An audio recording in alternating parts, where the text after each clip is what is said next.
Hello, good afternoon, and welcome to the Starr Midday News.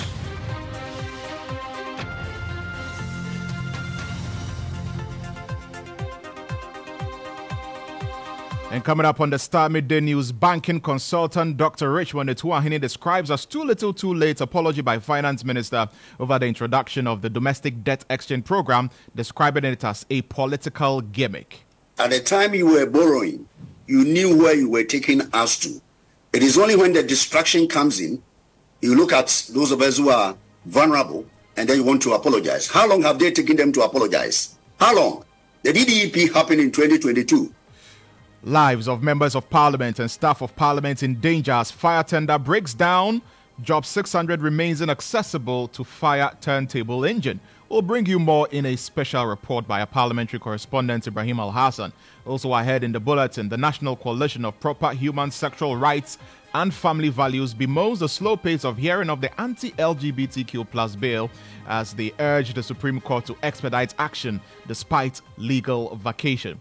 Also, former President John Dramani Mahama promises construction of new airport in Bolgatanga if he becomes president in 2025. We'll continue the project of the Bolga Airport because it is possible to have a viable Bolga Airport. We've got details of all of these stories and more coming up for you on the Starr Midday News. Do stay tuned. Thank you very much for joining us here on the Starr Midday News. My name is Lantam, Papanko. Banking consultant Dr. Richmond Etuahine has described as too little too late the apology by the Finance Minister, Dr. Mohamed Amin Adam, over the introduction of the domestic debt exchange program. The Finance Minister, during a town hall meeting, apologized for the financial haircuts, describing it as a necessary evil. Have a listen to him. To restructure our debts because it was one of the requirements by the IMF. We started with the domestic debt exchange program. The domestic debt exchange program was a very successful program, achieving 95% participation. And on this note, I would like to appeal to the people of Ghana to forgive us. To forgive us. It is never the intention of any government to impose hardships on its people. More so, the MPP government that has demonstrated that we want to reduce the burden of the Ghanaian people. And I will show why this government has, from the beginning, tried to reduce the burden of the Ghanaian people. That same government cannot impose hardships on the same people. It was a necessary, very important decision at the time that if we avoided it, our economy will not recover such as it has recovered today. The decisions we made and all the support you gave us, the people of Ghana, during the DDEP has contributed largely to the recovery our economy is seeing today. And this is why I want to appeal to you to forgive us. But also to thank you, the people of Ghana, to thank you on behalf of the President for the sacrifices, for the efforts that you all have made in participating in the domestic debt exchange program that saved our economy. And so I thank you very much for that support you gave to the government. Well, Dr. Richard Etuahine says this apology is nothing but a political gimmick, and he says it is too little too late. Well, it depends upon where you stand. If you are a pensioner like me, who has suffered and I cannot pay for my drugs, I would never accept such an apology. Well, Dr. Richmond Etuahine is joining us on the telephone line to shed a bit more light on his position for us here on the Starr Midday News. Dr. Etuahine, good afternoon and welcome to the Starr Midday News. You say the apology given by the Finance Minister is too little too late. But when you listen to the Finance Minister, he goes on further to explain the reason why the domestic debt exchange program was a necessary evil. What do you make of that? Thank you very much, and good afternoon to your cherished viewers and listeners all over the world. I mean, you don't cause a mess and then come and tell us you are causing a mess. In 2018, I was speaking at Kimpiski, a lecture, and I told the minister that the way he's borrowing, a time will come, we have to pay through our nose. 2018, I did a lecture at Kimpiski. You can go and check. I gave a lecture on this. And I told him that the way you are borrowing and not putting in a productive use, we're going to pay through our nose and years. And lo and behold, it has come to pass, especially the pensioners. If you go to buy a drug, we go to pharmacy to buy your drugs. You cannot even afford Since we used to buy 200, it's now 700. So you apologizing. What are you apologizing? Are you compensating those who are suffering? I mean, so for me, that is why I say that from a pensioner point of view, I don't just accept it because people knew exactly what they were doing and the mess they were causing. So to come and apologize when it was only about 3 days ago when one of your country, political persons said that we need to apologize, and it means when you apologize, there is something in a good book. You said there is a difference between repentance and remorsefulness. What you're doing is that you're not repenting. You're only showing remorsefulness so that people can see that you are saying something. What is happening to people who have lost the investment? They have lost it. When you were borrowing, we asked for 5%, one in person. I said it in a forum, and I was even insulted by so many people. But when it did happen, my brother, people call me and say, are you a prophet? I am not a prophet. Because the trajectory we were going at that time, that is the end point. I mean, Doc, do you accept the explanation that the finance minister gives about the circumstances that the country found itself in and why the domestic debt exchange program became necessary in order to save the economy, among other things? Yeah, I agree with what he's saying, but it's in you caused a mess. And then you said you were pleading with us to go and do what you wanted to do. It means that you were not proactive in your borrowing. If you were proactive, you would have seen somewhere then that there was no need. That is why I have a standard. If you knew exactly what you were doing, there was no need for you to come and apologize because you have not apologized since 2022. This debt exchange started in 2022 December. Nobody has apologized. Now that it's time for the election year, people want people to know that we have sinned. No, you believe, if you believe in your sin, continue to sin. Not coming for me, as a pensioner and speaking for pensioners, it is not something we can easily accept. No. Right. Before I let you go, Dr. Etuahine, the domestic debt exchange program nonetheless has been done. People have their haircuts. And as unfortunate as it is, it was called a necessary evil. Do you see it yielding any positive results for the economy? Well, I'll give you some free data, and which people keep on saying that yesterday or so I heard that inflation has been brought down to 15% by the end of the year. When you took over, inflation was 15.1. So if you're bringing it to 15.1, considering the time, it is no news to me. But the comparative analysis one would have to understand. Anytime you're talking about this economy and what we are doing, begin to ask yourself, what is the rate of inflation in your next neighbor, la Côte d'Ivoire? As I said to you, in May, it was 4.2%. Togo, 7.9%, except Nigeria, which is rocketing. So if you're thinking you're doing something, then you should do what you call comparative analysis to see that you're good. Your 15% even projected in December, which I don't think it can happen because of the energy prices, electricity, and fuel and depreciation of the currency. Right. When people say 15, I don't even believe that because it cannot come just like that. Right. So for me, the economy may sound good to some people, but for me, if you ask me of my candid opinion, it will take us quite a long time, about a year or two, before we can see this rippling effect in the economy. Very well. Dr. Richmond Etuahine, I'm grateful that you've spoken to us here on the Star Midday News. Dr. Richmond Etuahine is a banking consultant. Now, the National Coalition of Proper Human Sexual Rights and Family Values has bemoaned the slow pace of hearing of the anti-LGBTQ plus bill.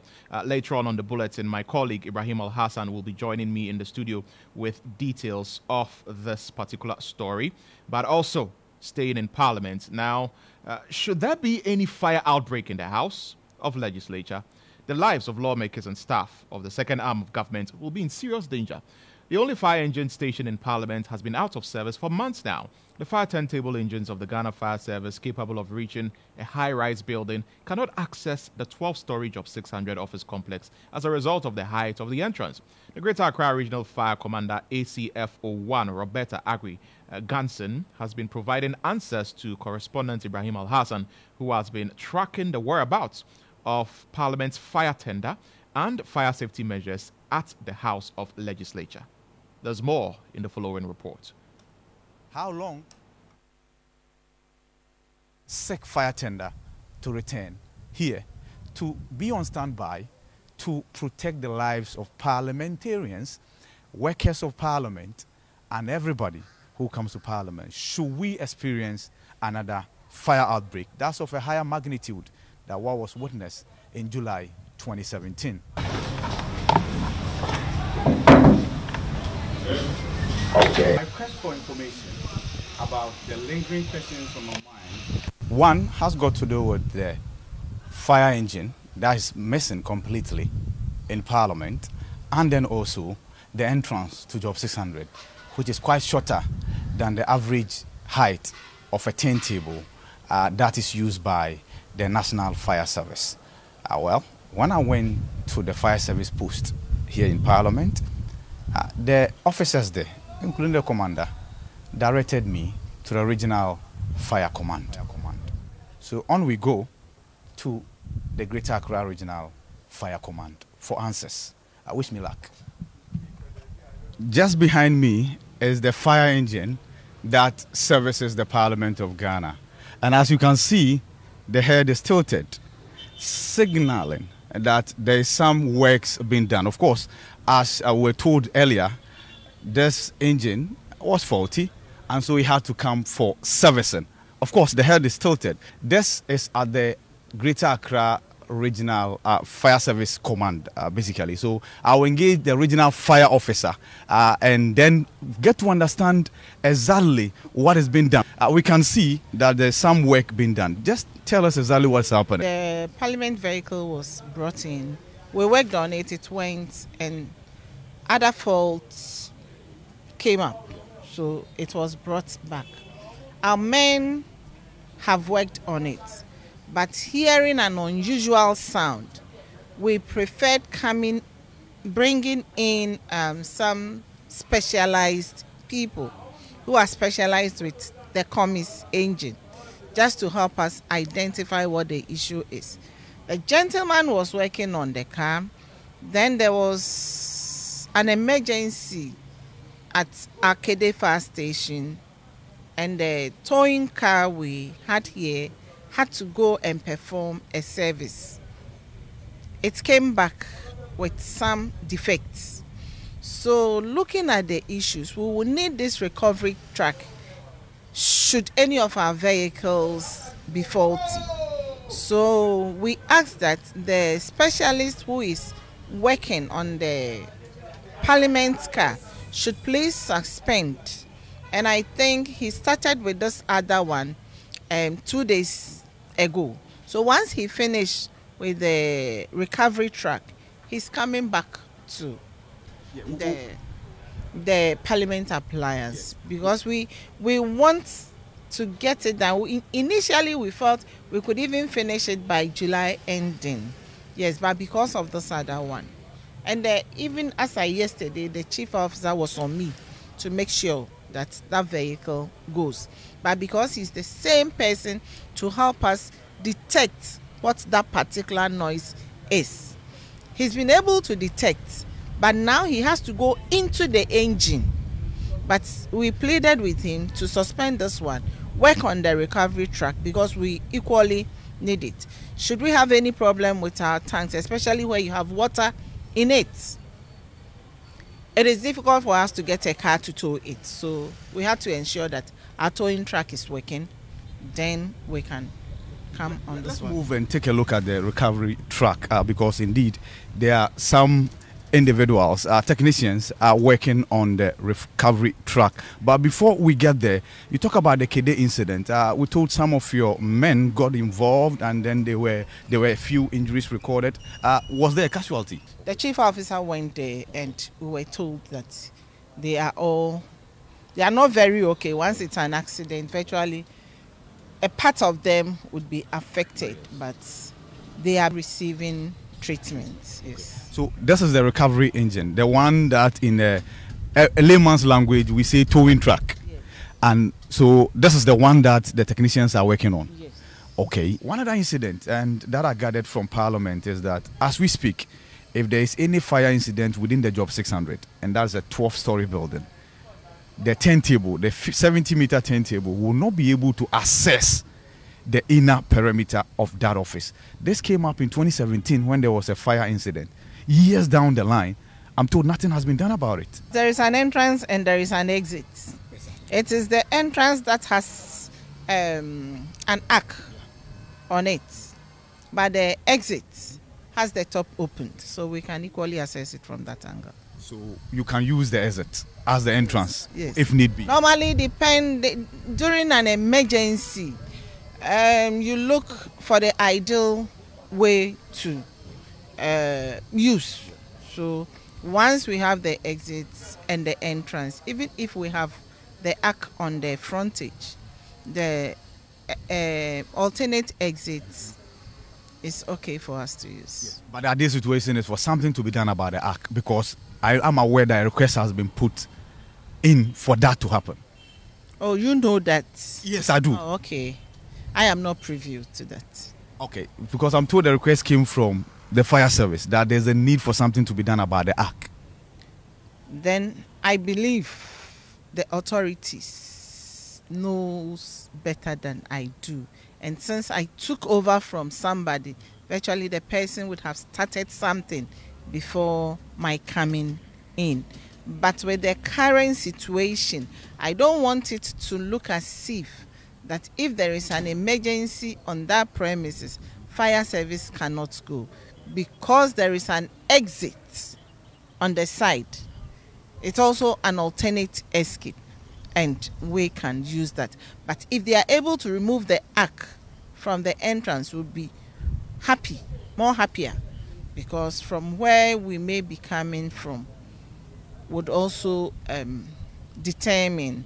And what I would say is that in fire, every minute counts. So, finally, are you able to tell us roughly when the Parliament fire engine will return to its destination? We would plead and appeal to the public that they should give us some time. Yes, we know Parliament is Ghana, because every part of Ghana is represented there. But we are assuring our clients and our stakeholders that you are our first precious people to look at. Equally, we wish our parliamentarians are safe. So we are doing everything possible to get this car back to Parliament.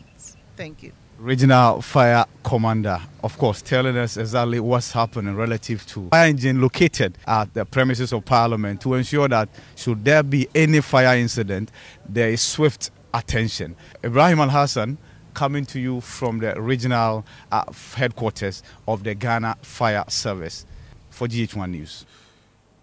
And that's Ibrahim Al-Hassan's report there. Now, the National Coalition of the Proper Human Sexual Rights and Family Values Bill has bemoaned the slow pace of the hearing of the anti-LGBTQ plus bill. They've urged the Supreme Court to expedite action despite the legal vacation. On 17 July 2024, a 5-member panel of the Supreme Court of Ghana, chaired by Her Ladyship Justice Gertrude Tokono, deferred a ruling on 2 cases brought to it, seeking to restrain Parliament from transmitting the Pro-Family Values Bill to the presidency. The panel stated that they would incorporate their ruling on these cases into their final judgment. The group is urging the Supreme Court and the Court of Appeal to sit during the legal vacation to hear the case, considering the sensitivity and public interest. Our Parliamentary Affairs correspondent Ibrahim Al-Hassan is in the studio. He's got a copy of the statement. What are the details of the statement, Ibrahim? Well, they talk about the fact that the timely resolution of all dispute is important. For example, resolving commercial dispute is crucial for economic stability and contributes to preventing significant economic disruptions, and they cite happenings in other countries. But then the concluding aspect of this particular statement is that ensuring that the Court of Appeal and then the Supreme Court sit during legal vacation to hear sensitive cases is critical. This will guarantee continuous access to justice, protect human rights, and reinforce public confidence and support economic stability and ensure legal consistency and optimize judicial resources. By addressing urgent matters without interruptions, our judiciary will demonstrate to us, the citizens of Ghana, that there is a high commitment to timely and effective justice for all. So in essence, what Moses Fuamonin and his group are asking for is that even though we have legal vacation and the courts are supposed to be on break, because of the special nature of the Human Sexual Rights and Family Values Bill 2024, which has been truncated one way or the other by a number of legal suits at the Supreme Court and at the Court of Appeal. Once the panel, the Supreme Court panel, chaired by the Chief Justice herself, her leadership, Mrs. Tokunu, has decided to shelve its ruling on the 2 applications for injunction, they should also forgo their vacation and then return to sit on the case, expedite the hearing, and then make a determination, which will then pave way for Parliament to transmit the bill to the President for another whole new process to start. And the coalition argues that this is very important because if the 8th Parliament expires, the bill equally expires. And so time is of an essence here.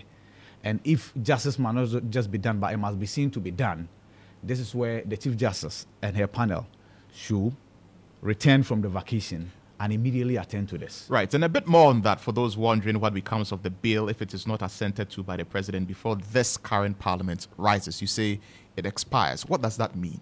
It means that Sam George and the other sponsors, if luck smiles on them and they win again to return to the 9th Parliament, they will have to start the process all over again from conception of the idea to the drafting and to, laying the bill before Parliament. First of all, presenting the bill to a speaker who would then be considerate of such issues, because we might not have, and you will not have Abambagan as your next speaker in the 9th Parliament. He himself has said that, right?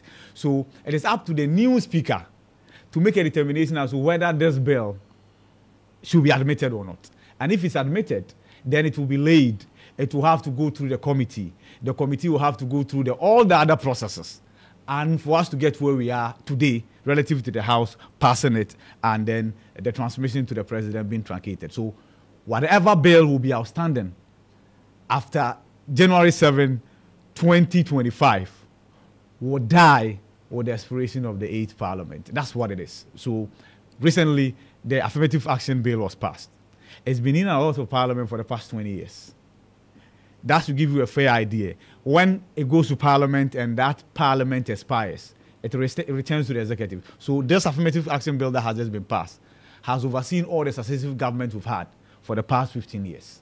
So it didn't emanate from one government. So the original bill was sent by one government. It then had to stay there. The House expired. It had to return to the next government, sent there back and forth. So that's exactly what the fate of the anti-gay bill will be, per the argument being advanced by the coalition, if the Supreme Court doesn't expedite action on this. Well, that's quite interesting. We'll see how this plays out and whether or not the Chief Justice would heed to the request of this group. But it's time for us to bring you the sports update. Jones Aji is in the studio with the details. Jones, what's in sports? All right. Former President John Dramani Mahama has announced that the next NDC government will construct modern sports stadia in regions currently without such facilities. According to him, the initiative aims to enhance sports development and provide vital infrastructure for athletes and communities across the country. Former President was making these remarks at the Ramsey Stadium in Bolga during the climax of his 4-day campaign tour of the Upper East region.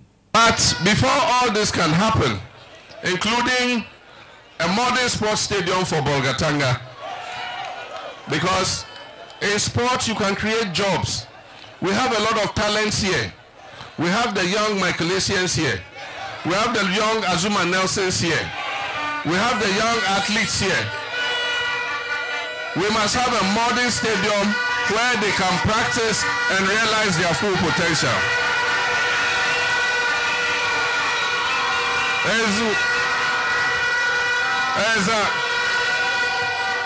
Talking about the 2x4 stadiums that they are building in some places. We're talking about modern stadium with all the facilities.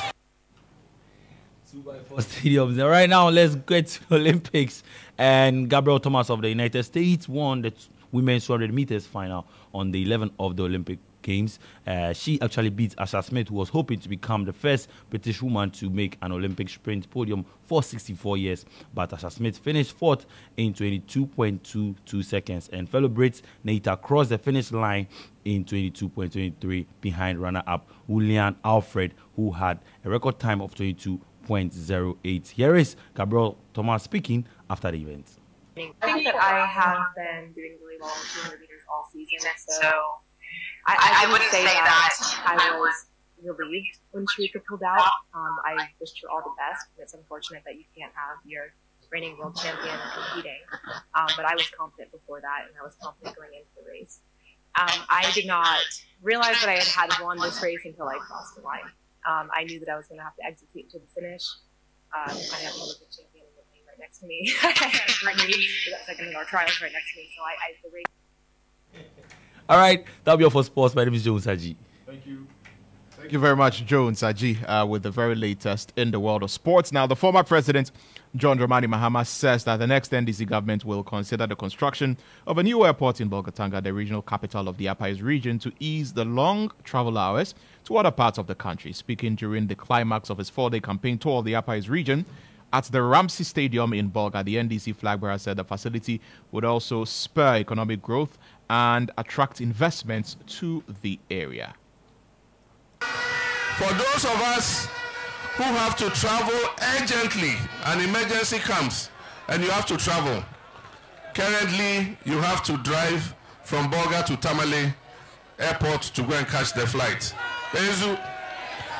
When we came, we had selected a location for the Bolga Airport. We will continue the project of the Bolga Airport because it is possible to have a viable Bolga Airport. The plane can take Tamale and Bolga passengers mixed. When it gets to Tamale, it will drop the Tamale passengers. It will take the Tamale passengers going to Accra. It will come to Bolga, drop the Bolga passengers, and take the Bolga passengers who are going back to Accra, straight back to Accra. And that's it for the Starr Midday News here on Starr 103.5 FM. For more news, log on to starfm.com.gh. My name is Lantam Papanko. Have a good day.